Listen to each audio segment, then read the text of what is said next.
News channel కు స్వాగతం। ఈనాటి ముఖ్యాంశాలు। ఏపీని ఆదుకోండి, ప్రధాని మోదీకి చంద్రబాబు వినతి। విద్యార్థుల జీవితాలతో ఆటలొద్దు, ఐక్య విద్యార్థి సంఘాల మండిపాటు। సొంత గడ్డపై టీమిండియాకు అపూర్వ స్వాగతం। మచిలీపట్నంలో బీపీసీఎల్ రిఫైనరీ। గంజాయి డ్రగ్స్ కట్టడికి టాస్క్ ఫోర్స్। ఊపిరి తీస్తున్న వాయు కాలుష్యం। 5 ఏళ్లలో పులుల దాడుల్లో 315 మంది మృత్యువాత। భారాస నుండి 6 ఎమ్మెల్సీలు కాంగ్రెస్ గూటికి। విశ్వంభర డబ్బింగ్ మొదలు। సరిపోదా శనివారం నుండి నాని రెండో లుక్। మహిళల్లో ఎముకలు గుల్లబారడానికి కారణాలు, నివారణ, చికిత్స। ఈరోజు వార్తలను చూద్దాం। ఏపీని ఆదుకోండి, ప్రధాని మోదీకి చంద్రబాబు వినతి। గత ప్రభుత్వ దుష్పరిపాలన కారణంగా ఆర్థిక సుడిగుండంలో చిక్కుకుపోయిన ఆంధ్రప్రదేశ్ను ఆదుకోవాలని ముఖ్యమంత్రి చంద్రబాబు నాయుడు ప్రధాని నరేంద్ర మోదీని కోరారు। జగన్ ప్రభుత్వ 5 ఏళ్ల దుష్పరిపాలనతో ఆర్థిక వనరులన్నీ ఆవిరైపోయాయని అన్నారు। వచ్చే ఆదాయం, జీతాలు, పింఛన్లు, అప్పులు తీర్చడానికి కూడా సరిపోవడం లేదన్నారు। కేంద్ర ప్రభుత్వం తగిన చేయూతనివ్వాలని కోరారు।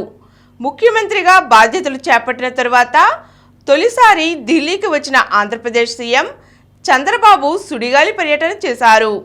ప్రధానమంత్రితో పాటు కేంద్ర హోంమంత్రి అమిత్ షా, వాణిజ్య శాఖ మంత్రి పీయూష్ గోయల్, రహదారులు రవాణా శాఖ మంత్రి నితిన్ గడ్కరీ, వ్యవసాయ గ్రామీణాభివృద్ధి శాఖ మంత్రి శివరాజ్ సింగ్ చౌహాన్, పట్టణాభివృద్ధి, గృహ నిర్మాణం, ఇంధన శాఖ మంత్రి మనోహర్ లాల్ ఖట్టర్, పెట్రోలియం శాఖ మంత్రి హర్దీప్ సింగ్ పురి, 16వ ఆర్థిక సంఘం చైర్మన్ అరవింద్ పనగడియాలతో వరుసగా సమావేశమయ్యారు।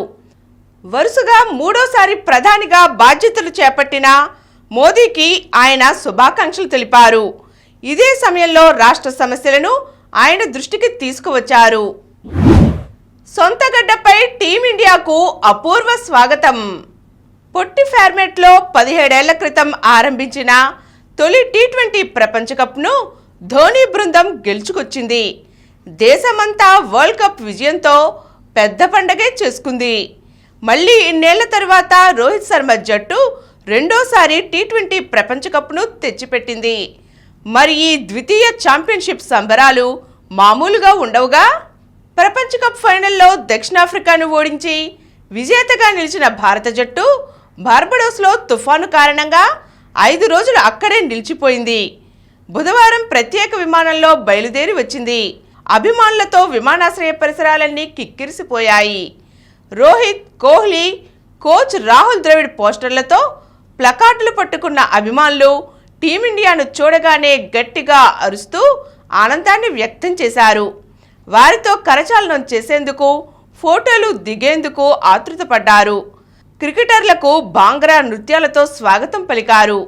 విమానాశ్రయం నుంచి పటిష్ట భద్రత మధ్య హోటల్కు చేరిన తరువాత భారత జట్టు బీసీసీఐ అధ్యక్షుడు రోజర్ బిన్నీ, కార్యదర్శి జైశాలతో కలిసి ప్రధానమంత్రి నరేంద్ర మోదీ నివాసానికి వెళ్లి మర్యాదపూర్వకంగా కలిశారు। ఆటగాళ్లను అభినందించిన ప్రధాని వారితో చాలాసేపు సంభాషించారు। ప్రధానితో అల్పాహారం ముగించిన తరువాత భారత జట్టు మధ్యాహ్నం ఢిల్లీ నుంచి ముంబైకి బయలుదేరింది। షెడ్యూల్ ప్రకారం సాయంత్రం 5 గంటలకు విజయోత్సవ ర్యాలీ ఆరంభం కావాల్సి ఉండగా రాత్రి 7:30 గంటలకు ముంబైలోని మెరైన్ డ్రైవ్లో ఈ యాత్ర షురూ అయింది। ఢిల్లీ నుంచి ముంబైలోని ఛత్రపతి శివాజీ మహారాజ్ విమానాశ్రయానికి వచ్చిన భారత జట్టుకు అడుగడుగునా అపూర్వ స్వాగతం లభించింది। కెనాన్ సెల్యూట్తో విమానాశ్రయ సిబ్బంది భారత జట్టుకు ఆహ్వానం పలికారు। ఎయిర్పోర్ట్ బయట కూడా అభిమానులు భారీగా నిలిచి భారత జట్టును ఆహ్వానించారు। అక్కడి నుంచి నారిమన్ పాయింట్కు వచ్చిన టీమిండియా 7:30కు ఒక ప్రత్యేకమైన ఓపెన్ బస్సులో విజయయాత్ర షురూ చేసింది। ఈ యాత్ర సాగిన మెరైన్ డ్రైవ్ రోడ్డు జనసంద్రాన్ని తలపించింది। అభిమానులు తమ క్రికెట్ స్టార్లపై పూల వర్షం కురిపిస్తూ భారత్ మాతాకి జై, జై హో భారత్, వందే మాతరం వంటి నినాదాలతో హోరెత్తించారు. అభిమానులకు అభివాదం చేస్తూ టీమిండియా ముందుకు కదిలింది. ఒకవైపు వర్షం, మరోవైపు పూల వర్షంతో భారత జట్టు తడిసిపోయింది. బస్సు పైన కూర్చున్న టీమిండియా ఆటగాళ్లు కప్పును ప్రదర్శిస్తూ అభిమానులకు అభివాదం చేస్తూ ఉత్సాహం రేకెత్తించారు. విద్యార్థుల భవిష్యత్తుతో ఆటలొద్దు. విద్యార్థుల భవిష్యత్తును నిర్దేశించే ముఖ్యమైన పరీక్షలను సైతం సమర్థంగా నిర్వహించలేక కేంద్ర ప్రభుత్వం విద్యార్థుల జీవితాలతో ఆటలు ఆడుతోందని విద్యార్థి సంఘాల నాయకులు ధ్వజమెత్తారు. నీట్ 2024 పరీక్షా పేపర్ లీకేజీ వ్యవహారంపై సమగ్ర దర్యాప్తు చేయాలని, నీట్ను రద్దు చేయాలని కోరుతూ దేశవ్యాప్త విద్యాసంస్థల బంద్లో భాగంగా విజయవాడ మొగల్ రాజ్పురంలోని సిద్ధార్థ కూడలి దగ్గర విద్యార్థి సంఘాల నాయకులు ఆందోళన చేశారు. ఎస్ఎఫ్ఐ రాష్ట్ర కార్యదర్శి ఏ అశోక్ మాట్లాడుతూ నీట్ ప్రశ్నపత్రం లీకేజ్పై సమగ్ర విచారణ జరపాలన్నారు. పరీక్షను సమర్థంగా నిర్వహించలేని నేషనల్ టెస్టింగ్ ఏజెన్సీని రద్దు చేయాలని, కేంద్ర విద్యాశాఖ మంత్రి ధర్మేంద్ర తన మంత్రి పదవికి రాజీనామా చేయాలని డిమాండ్ చేశారు. దేశవ్యాప్తంగా నీట్ పేపర్ లీకేజీలో లక్షలాది మంది విద్యార్థులు నష్టపోయారన్నారు. గత 5 ఏళ్లలో 65 పరీక్షలకు సంబంధించిన పేపర్లను లీకేజ్ జరిగినా ఎన్టీఏపై చర్యలు తీసుకోకపోవడం సిగ్గుచేటన్నారు. మచిలీపట్నంలో బీపీసీఎల్ రిఫైనరీ. మచిలీపట్నంలో 60,000 కోట్లతో భారత్ పెట్రోలియం రిఫైనరీ ఏర్పాటు కానుంది. ఢిల్లీ పర్యటనలో భాగంగా ముఖ్యమంత్రి చంద్రబాబు గురువారం కేంద్ర పెట్రోలియం శాఖ మంత్రి హర్దీప్ సింగ్ పురితో భేటీ అయ్యారు. ఈ సందర్భంగా మచిలీపట్నంలో బీపీసీఎల్ రిఫైనరీ ఏర్పాటు చేయాలని సూత్రప్రాయంగా నిర్ణయించారు. ఇది 4 ఏళ్లలో పూర్తవుతుంది. ఇందుకు సంబంధించిన అధికారిక ప్రకటన త్వరలోనే రానుంది. రిఫైనరీ ఏర్పాటుకు సుమారు 2 నుండి 3,000 ఎకరాల భూమి అవసరమని కేంద్ర మంత్రి సూచించగా, మచిలీపట్నంలో అందుబాటులో ఉందని, ఇంకా కావాలన్నా ఇస్తామని మచిలీపట్నం జనసేన ఎంపీ వల్లభనేని బాలశౌరి వివరించారు. దీనిపై కేంద్ర మంత్రి పురి చంద్రబాబు సానుకూలంగా స్పందించారు. భారాస నుండి 6 ఎమ్మెల్సీలు కాంగ్రెస్ గూటికి. భారాసాకు భారీ దెబ్బ తగిలింది. గురువారం అర్ధరాత్రి ఆ పార్టీకి చెందిన 6 ఎమ్మెల్సీలు ఒకేసారి కాంగ్రెస్లో చేరడం సంచలనం రేపింది. ఎక్కడా హడావుడి లేకుండా, ముందస్తు ఊహాగానాలకు తావివ్వకుండా చివరికంటా అంతా గుంభనంగా సాగిపోయింది. అర్ధరాత్రి 12:30 గంటల తరువాత తెలంగాణ సీఎం రేవంత్ రెడ్డి సమక్షంలో వారంతా కాంగ్రెస్ కండువాలు ధరించారు. భారాస ఎమ్మెల్సీలు భానుప్రసాద్, బసవరాజు సారయ్య, దండే విఠల్, ఎంఎస్ ప్రభాకర్, ఎగ్గే మల్లేశం, బొగారపు దయానంద్ తదితరులు పార్టీ మారారు. 5 ఏళ్లలో పులుల దాడుల్లో 315 మంది మృతి. దేశంలో వివిధ రాష్ట్రాల్లో 2019 నుండి 23 వరకు పులుల దాడి కారణంగా 315 మంది మృత్యువాత పడ్డారని కేంద్ర పర్యావరణ అటవీ మంత్రిత్వ శాఖ వెల్లడించింది. 2022లో పులుల దాడి కారణంగా 110 మంది మృత్యువాత పడ్డారని పేర్కొంది. మహారాష్ట్రలోనే పులుల దాడిలో 200 మంది మరణించగా, ఆ తరువాత ఉత్తరప్రదేశ్లో 34 మంది మృత్యువాత పడ్డారు. మానవ వన్యప్రాణుల మధ్య సంఘర్షణ కారణంగా జరుగుతున్న ఈ దాడుల్లో మనుషులు ప్రాణాలు కోల్పోతున్నారు. ఈ సంఘర్షణను తగ్గించే చర్యల్లో భాగంగా దేశంలో కేంద్ర ప్రాయోజిత పథకం క్రింద ప్రాజెక్ట్ టైగర్ పేరుతో వన్యప్రాణుల ఆవాసాల అభివృద్ధికి రాష్ట్రాలు, కేంద్రపాలిత ప్రాంతాలకు ఆర్థిక, సాంకేతిక సహాయం అందిస్తున్నట్లుగా కేంద్ర మంత్రిత్వ శాఖ తెలిపింది. ఊపిరి తీస్తున్న వాయు కాలుష్యం. ఆయువు పోయవలసిన వాయువు ప్రాణాలు తోడేస్తోంది. వాయువులో ప్రాణాంతకమైన కాలుష్య కారకాలు కలుస్తున్నాయి. ఊపిరి పీలిస్తే శరీరంలోకి చేరిపోయి అవయవాలను నిర్వీర్యం చేస్తున్నాయి. ఇండియాలోని 10 అతిపెద్ద నగరాలలో సగటున సంభవిస్తున్న రోజువారీ మరణాలలో 7.2% మరణాలకు వాయు కాలుష్యమే కారణం. ప్రపంచ ఆరోగ్య సంస్థ నిర్దేశించిన పరిమితి కంటే హైదరాబాద్, ఢిల్లీ, బెంగుళూరు, ముంబై తదితర నగరాల్లో గాలిలో అత్యంత సూక్ష్మమైన PM2.5 ధూళికణాలు అధికంగా ఉన్నట్లు లాన్సెట్ నివేదిక వెల్లడించింది. దేశ రాజధాని ఢిల్లీలో చాలా మరణాలకు వాయు కాలుష్యమే కారణమవుతున్నట్లు తెలియజేసింది. గంజాయి డ్రగ్స్ కట్టడికి టాస్క్ ఫోర్స్. ఆంధ్రప్రదేశ్లో గంజాయి మాదక ద్రవ్యాలపై ఉక్కుపాదం మోపేందుకు యాంటీ నార్కోటిక్స్ టాస్క్ ఫోర్స్ ఏర్పాటు చేయాలని మంత్రివర్గ ఉపసంఘం నిర్ణయించింది. ఐజీ స్థాయి అధికారిని దీనికి అధిపతిగా నియమించాలని, జిల్లాలో ఎస్పీ స్థాయి అధికారులను బాధ్యులుగా పెట్టాలని తీర్మానించింది. దీనికోసం ప్రత్యేకంగా సిబ్బందిని ఏర్పాటు చేయాలని నిర్ణయించింది. 10 రోజుల్లోగా ఈ వ్యవస్థను అందుబాటులోకి తీసుకురావాలని నిర్ణయించింది. గంజాయి డ్రగ్స్పై ఫిర్యాదుల స్వీకరణ కోసం వారం రోజుల్లోగా రాష్ట్ర స్థాయిలో ప్రత్యేక టోల్ ఫ్రీ నంబర్ను అందుబాటులోకి తీసుకురావాలని నిర్ణయించింది. సమాచారం ఇచ్చి గంజాయి డ్రగ్స్ను పట్టించిన వారికి నగదు బహుమతులు ఇవ్వాలని సూచించింది. ఇప్పటికే వీటికి బానిసలైన వారిని ఆ ఉచ్చు నుంచి బయటకు తెచ్చేందుకు మరిన్ని వ్యసన విముక్తి కేంద్రాలు, పునరావాస కేంద్రాలు ఏర్పాటు చేయాలని తీర్మానించింది. జైళ్లలోనూ వ్యసన విముక్తి కేంద్రాలు ఏర్పాటు చేయాలని, మాదక ద్రవ్యాల దుష్పరిణామాలపై విద్యార్థులకు అవగాహన కల్పించాలని నిర్ణయించింది. గంజాయి డ్రగ్స్పై ఏర్పాటైన మంత్రివర్గ ఉపసంఘం సచివాలయంలో గురువారం తొలిసారి సమావేశమైంది. విశ్వంభర డబ్బింగ్ మొదలు. ఒకవైపు చిత్రీకరణ, మరోవైపు నిర్మాణానంతర పనులతో విశ్వంభర చకచకా ముగుస్తోంది. వచ్చే ఏడాది జనవరి 10న ఈ చిత్రం ప్రేక్షకుల ముందుకు రానున్న సంగతి తెలిసినదే. గురువారం డబ్బింగ్ కార్యక్రమాలు మొదలయ్యాయి. చిరంజీవి కథానాయకుడిగా వశిష్ఠ దర్శకత్వంలో రూపొందుతున్న చిత్రమిది. త్రిష, ఆషికా రంగనాథ్ కథానాయికలు. కునాల్ కపూర్ కీలక పాత్రలో నటిస్తున్నారు. యువి క్రియేషన్స్ పతాకంపై విక్రమ్, వంశీ, ప్రమోద్ కలిసి దీన్ని నిర్మిస్తున్నారు. సరిపోదా శనివారం నుండి నాని రెండో లుక్. సరిపోదా శనివారంతో సినీ ప్రియుల్ని అలరించేందుకు సిద్ధమవుతున్నారు నాని. ఆయన కథానాయకుడిగా నటిస్తున్న ఈ చిత్రాన్ని వివేక్ ఆత్రేయ తెరకెక్కిస్తున్నారు. డివివి దానయ్య, కళ్యాణ్ దాసరి సంయుక్తంగా నిర్మిస్తున్నారు. ప్రియాంక ఆరుల్ కథానాయిక. ఎస్జే సూర్య కీలక పాత్ర పోషిస్తున్నారు. నాని ఇందులో సూర్య అనే పాత్రలో కనిపించనున్న సంగతి తెలిసిందే. ఆ పాత్రకు సంబంధించిన రెండో లుక్ను గురువారం విడుదల చేశారు.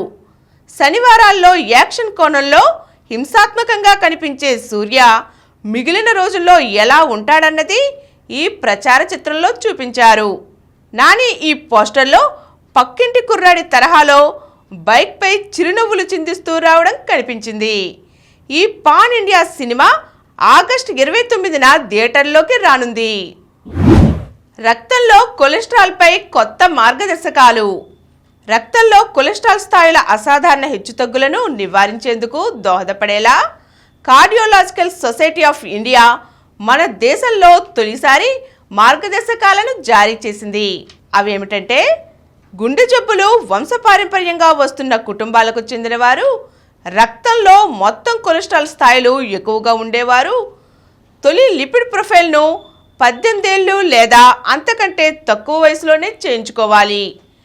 సాధారణ ప్రజలు ముప్పు తక్కువగా ఉన్నవారు LDL-C స్థాయిలను 100 mg DL-కు, నాన్ HDL-C స్థాయిలను 130 mg DL-కు తక్కువగా ఉండేలా చూసుకోవాలి. ముప్పు ఎక్కువగా ఉన్న వ్యక్తులు అంటే మధుమేహం, రక్తపోటు వంటి సమస్యలు ఉన్నవారు LDL స్థాయిలు 70 mg DL-కు, నాన్ HDL-C స్థాయిలు 100 mg DL-కు లోబడి ఉండేలా జాగ్రత్త పడాలి.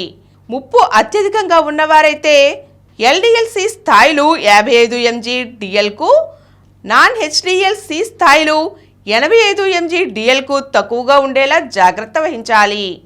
ఆహారంలో చక్కెర, కార్బోహైడ్రేట్లను వీలైనంత తక్కువగా చూసుకోవాలి. గుండె ఆరోగ్యాన్ని కాపాడే యోగా, వ్యాయామం వంటివి చేయాలి. మహిళల్లో ఎముకలు గుల్లబారడానికి కారణాలు, నివారణ, చికిత్స.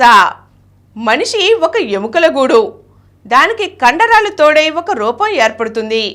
వడివడిగా అడుగులు పడాలన్నా, చకచక పనులు సాగాలన్నా మనిషిని దృఢంగా నిలిపేవి, పైకి లేపేవి ఎముకలే. అయితే మారుతున్న జీవనశైలి, ఆహార అలవాట్లు, ఎముకల పటుత్వంపై ప్రభావం చూపుతున్నాయి. సగటు మహిళకు రొమ్ము, అండాశయ, గర్భకోశ క్యాన్సర్ వచ్చే ప్రమాదం కంటే బోలు ఎముక అంటే ఎముక పటుత్వం తగ్గడం వ్యాధి వచ్చే అవకాశం చాలా ఎక్కువని నిపుణులు చెబుతున్నారు. స్త్రీ అండాశయంలో ఈస్ట్రోజన్ అనే హార్మోన్ ఉత్పత్తి అవుతుంది. ఈ హార్మోన్ ఎముక కణాల ఉత్పత్తికి దోహదపడుతుంది. తగినంత శారీరక వ్యాయామం లేకపోవడంతో ఈస్ట్రోజన్ తగ్గడం వల్ల ఎముక కణాలు క్షీణించి బోలుగా మారతాయని వైద్యులు చెబుతున్నారు. బహిష్టు ఆగిన వారికి 5 ఏళ్లలో ఎముక సాంద్రత 20% తగ్గుతుందని పేర్కొంటున్నారు. అలాగే ఆహారంలో తగు పాళ్లలో కాల్షియం, విటమిన్ డి, ప్రోటీన్లు లోపించడం వల్ల, నిశ్చల జీవనశైలి, మద్యపానం, ధూమపానం వల్ల, అధికంగా కాఫీ తాగడం, శీతల పానీయాలు సేవించడం వల్ల, అధిక మోతాదులో స్టెరాయిడ్స్ వాడటం వల్ల, మహిళల్లో ఈస్ట్రోజన్ హార్మోన్ లోపం వల్ల ఎముకలు గుల్లబారతాయని వైద్యులు చెబుతున్నారు. దీని నివారణకు ఆరోగ్యకరమైన జీవనశైలిని ఏర్పరచుకోవాలి. ముఖ్యంగా కాల్షియం, విటమిన్ డి, ప్రోటీన్లు సమృద్ధిగా ఉండే సమతుల ఆహారాన్ని తీసుకోవాలి. దీనికై పాలు, పెరుగు, చేపలు, రాగులు, పళ్ళు తీసుకోవాలి.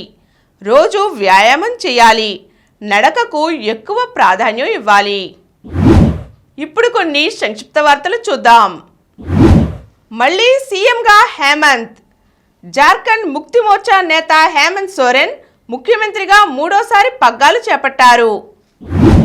మెదడును తినే అమీబా వ్యాధితో కేరళలో బాలుడి మృతి. కలుషిత జలాల్లో ఉండే అమీబా బ్యాక్టీరియా ముక్కు ద్వారా శరీరంలోకి ప్రవేశించినప్పుడు ఈ వ్యాధి సోకుతుంది. బాలుడు కోజికోడ్లో ఓ చిన్న కొలంలో ఇటీవల దిగాడని, నాటి నుండి అనారోగ్యం పాలయ్యాడని తెలిసింది. దక్షిణాఫ్రికాలో 34,000 ఏళ్ల పురాతన చెదపుట్టలు. ఇప్పటికీ చెదపురుగులు నివసిస్తున్న అతి పురాతనమైన చెదపుట్టలను దక్షిణాఫ్రికా శాస్త్రవేత్తలు కనుగొన్నారు.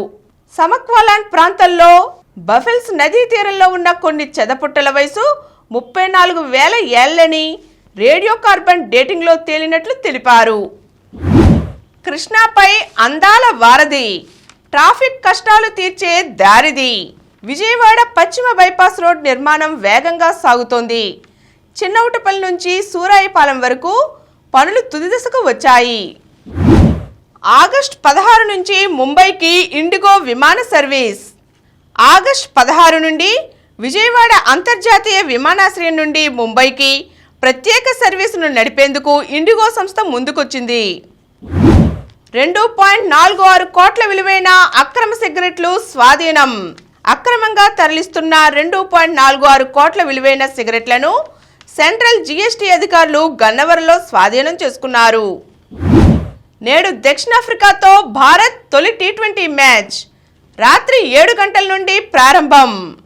ఇప్పటికే వన్డే సిరీస్ను 3-0తో క్లీన్ స్వీప్ చేసి ఏకైక టెస్టులో ఘన విజయం సాధించిన భారత మహిళల జట్టు టీ20 సిరీస్ను దక్కించుకోవాలనే లక్ష్యంతో ఉంది. 3వ రౌండ్లో జోకోవిచ్. వింబుల్డన్ గ్రాండ్ స్లామ్ టెన్నిస్ టోర్నీలో మాజీ ఛాంపియన్ జోకోవిచ్ 3వ రౌండ్లోకి ప్రవేశించారు. మరిన్ని వార్తా విశేషాలతో రేపు తిరిగి కలుద్దాం. Thank you. ప్రతిరోజు వార్తా విశేషాల కోసం అనతి కాలంలోనే 20 కోట్ల వ్యూస్ సాధించిన డాక్టర్ సమరం మల్టీ ఛానల్ నెట్వర్క్ సమర్పించు సమరం న్యూస్ ఛానల్కు సబ్స్క్రైబ్ చేయండి, లైక్ చేయండి, మీ ఫ్రెండ్స్కి షేర్ చేయండి. అలాగే ప్రక్కనున్న గంట సింబల్ని ప్రెస్ చేయడం మర్చిపోకండి. Please download Samaram Channels app from Google Play Store and watch your favorite channels. Click the bell icon and subscribe to the channels.